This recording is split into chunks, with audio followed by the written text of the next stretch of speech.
आज हम लोग रंगीली होली स्मरण कर रहे हैं घेवर वन में। मैंने अपनी बात शुरू की थी कि इस रंगीली होली पर आप हमारे जितने भी आचार्यगण हैं, वर्तमान इस समय आचार्यगण हैं, उनके केंद्र पर जाओगे तो बहुत शांत रस से आपको भगवान नाम मिलेगा।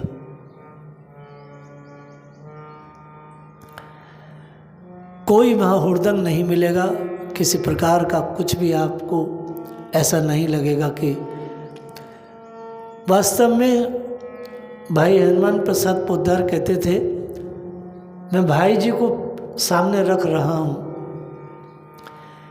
कि ये रंगीली होली हम मना नहीं रहे हैं, बल्कि इस रंगीली होली को हम स्मरण कर रहे हैं।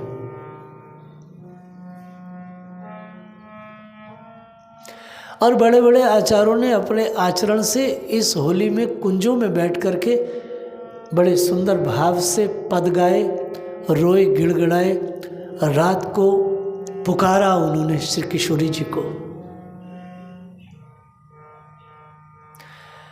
सूरदास जी ने बड़े सुंदर सुंदर भाव दिए हैं सूर सागर में। सूर सागर में 1.25 लाख पद हैं।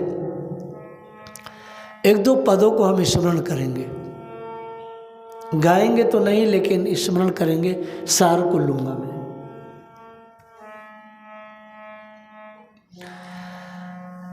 एक पद में श्री किशोरी, देखिए विरह क्या चीज है और गौड़ीय आचार्यों ने उस चीज को कैसे जिया अपने जीवन में।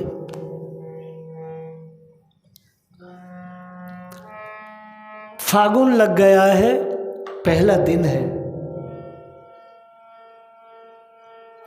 श्री किशोरी जी अपने परिषद में बैठी हैं, श्री ललिता, विशाखा, सब इत्यादि सखियां बैठी हैं घेरे हुए। फागुन का एक अलग वातावरण होता है। बसंत के तुरंत बाद आता है नूतन पत्ते, नूतन पुष्प, घेवर, एकदम एक अलग सजावट होती है, आकाश स्वच्छ होता है। आपने जल को देखा होगा, जो तालाब बहुत गंदा है, अगर उस तालाब के ऊपर से बहुत तेज वायु बहती है तो आपने देखा होगा वायु भी जल को शुद्ध कर देती है। आपने देखा है ना? आप कई बार देखिए, जब बहुत तेज हवा चलती है तो वायु के कारण जल भी स्वच्छ हो जाता है, आकाश स्वच्छ हो जाता है। वनस्पतियों में धूल है तो वो भी स्वच्छ हो जाते हैं। वायु में सामर्थ्य है। तो वायु बसंत में थोड़ा तेज होता है। वो इसलिए तेज होता है कि पुराने पत्ते हट जाएं और नए आ जाएं। तो नए नए जो पत्ते होते हैं वृक्षों के, वो लाल लाल से होते हैं। सूरदास जी के पद को स्मरण कर रहा हूं। वो जो लाल पत्ते हैं, थोड़ी थोड़ी लालिमा लिए हुए, पूरे पूरे लाल नहीं, लालिमा लिए हुए हैं। अगर बहुत दूर से देखोगे तो ऐसा लगेगा जैसे गुलमोहर के पुष्प खिल रहे हैं, जैसे जवा कुसुम के पुष्प खिल रहे हैं, लाल। उन नूतन पत्तों को देखकर श्री किशोरी जी कहती है, सखी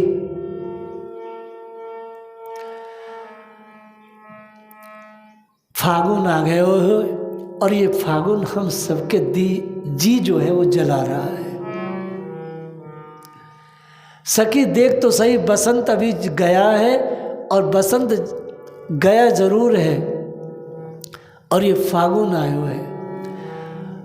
तो ये नूतन पुष्प हैं। सखी हमारे दिल को छोड़ो, ये नूतन जो वृक्ष है, नूतन जो इनके पत्ते हैं, ये भी मानो जल रहे हैं।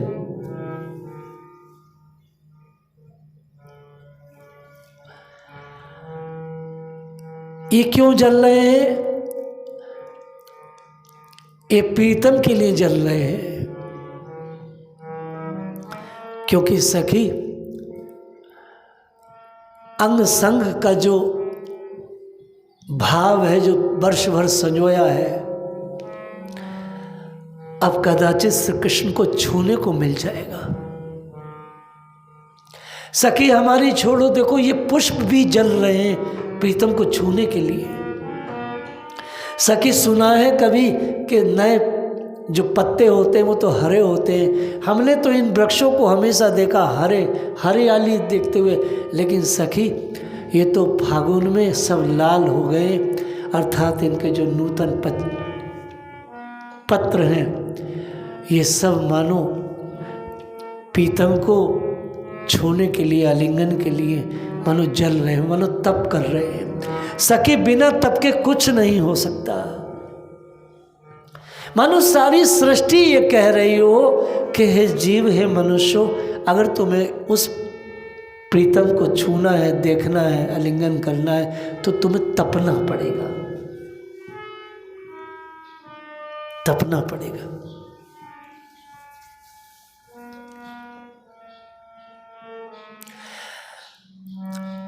सूर्य जी ने बड़े बड़े सुंदर भाव दिए। श्री किशोरी जी उन पत्तों को देख करके ऐसा भाव प्रस्तुत करती है। सखी हमने तो कोई तप नहीं किया, इन वृक्षों ने तप किया। वृंदावन के वृक्ष का मर्म न जाने कोई। सखी देखो ये ब्रज के वृक्ष भी पूरे वर्ष तक तप करते रहे, और अभी नूतन पत्ते हैं ये भी प्रेषित कर रहे हैं कि तपो तपो तपसा ब्राह्मणा। श्रीमद् भागवत में स्पष्ट है तपसा ब्राह्मणा। ब्रह्मा जी ने कहा है कर्दम ऋषि से, पुत्र ब्राह्मण का जन्म तो तप के लिए है।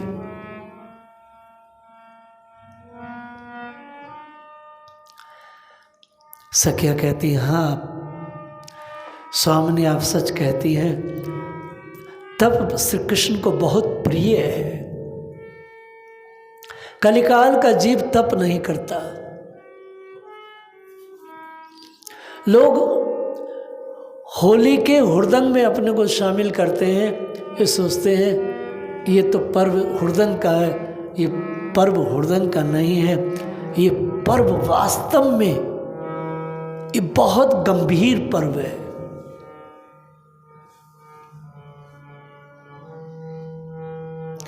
अगर आप ब्रज की लीलाओं की बात करें तो ब्रज की लीलाओं में हुड़दंग नहीं है, ब्रज की लीलाओं में बहुत ज़्यादा गांभीर्य है। अगर माधुर्य में गंभीरता नहीं है, अगर माधुर्य में शालीनता नहीं है, माधुर्य में सज्जनता नहीं है, माधुर्य में यदि आपका शिष्टाचार नहीं है, सदाचार नहीं है, वो माधुर्य नहीं है, वो फिर कुछ और है। श्री कृष्ण माधुर्य की पराकाष्ठा है, श्री किशोरी जी रस की पराकाष्ठा है, लेकिन इनमें भी एक ऐसा झीना सा शिष्टाचार है, एक ऐसी बारीक रेखा है। लगता है कि वेद के नियमों का उल्लंघन किया है, लेकिन नहीं। तप के बिना इस होली को कोई समझ नहीं सकता। लाखों लाखों करोड़ों लोग बरसाना धाम आते हैं इस रंगीली होली पर। एक जमघट था, सुबह में परिक्रमा में गया, परिक्रमा भरी हुई थी, बस लोग आ रहे हैं और जा रहे हैं, सब लोग राधा राधा बोल रहे हैं। लेकिन एक बात तो मैं देखता हूं, सब में है तो बहुत भाव। कोई ऐसी शक्ति जरूर है जो अनचाहे एलाद खींचता है भगवान इस प्यारी के इस एलाद पीठ पर, और लोगों को लाडली सरकार वास्तव में प्रेम तो देती है, नहीं तो कौन आए।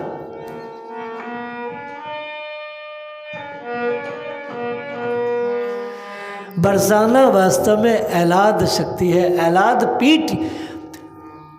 कितनी शक्ति पीठे हैं पूरे विश्व में, ये शक्तिपीठ वो शक्तिपीठ, लेकिन मैं कहता हूँ ऐलाद शक्तिपीठ तो बरसाना में है, क्योंकि राधा रानी ऐलादनी शक्ति है भगवान की। तो ऐलादनी शक्ति यही है। शक्तिपीठ सब हो सकती है, लेकिन आनंद पीठ जो है वो बरसाना है।